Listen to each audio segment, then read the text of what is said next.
দর্শক আসসালামু আলাইকুম রহমতুল্লাহি ওবরাকাত। বাংলাদেশে শুরুটা হচ্ছে কি শুরু হচ্ছে বাংলাদেশে? একের পর এক নাম পরিবর্তন। আওয়ামী লীগ গভর্নমেন্ট যখন ক্ষমতা আসে তখন জিয়া আন্তর্জাতিক বিমানবন্দরের নাম পরিবর্তন করে প্রায় 14,000 কোটি টাকা খরচ করে। কি দরকারটা ছিল এই 14,000 কোটি টাকা দিয়ে কি না করতে পারতো? বাংলাদেশে আরও এরকম 2টা বিমানবন্দর করা যেত।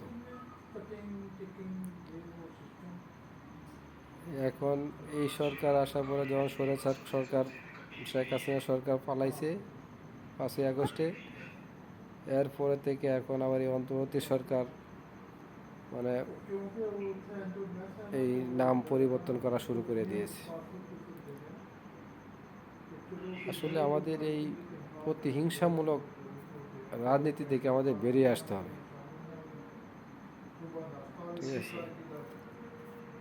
প্রতিহিংসামূলক রাজনীতি থেকে আমাদের বেরিয়ে আসতে হবে, নইলে বাংলাদেশে উন্নতি করা কখনোই সম্ভব না।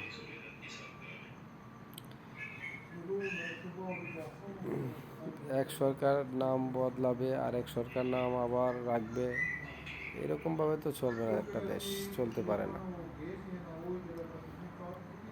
এখন আবার আজকে সেতু বিভাগ থেকে প্রজ্ঞাপন জারি করছে, কর্ণফুলী টানেলের নাম পরিবর্তন করছে, কর্ণফুলী টানেল, বঙ্গবন্ধু সেতুর নাম যমুনা সেতু রাখা হয়েছে। এটা কি ভাই? এগুলা ঠিক না। আর আমার মতে, আপনার দর্শক আপনার কি মনে করেন জানি না, আমার মনে হয় মানে কোনো ব্যক্তির নামে কোনো প্রতিষ্ঠান না হওয়াটাই বাংলাদেশে বেটার।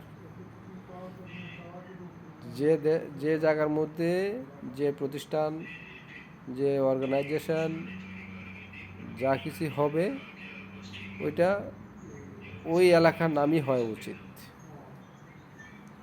ওটা কারো ব্যক্তি নামে হওয়া ঠিক না, কারণ এটা রাষ্ট্রীয় সম্পদ। কারো ব্যক্তির পয়সা দিয়ে তো কোনো প্রতিষ্ঠান কোনো স্থাপনা করে নাই, ওইটা রাষ্ট্রীয় টাকা দিয়ে রাষ্ট্রীয় স্থাপনা করতেছে, তো ওইটা কেন ব্যক্তির নামে হবে ভাই?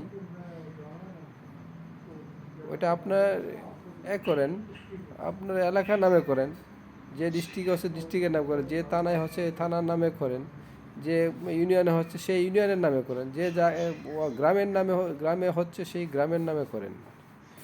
আপনার ব্যক্তির নামে কেন দরকার?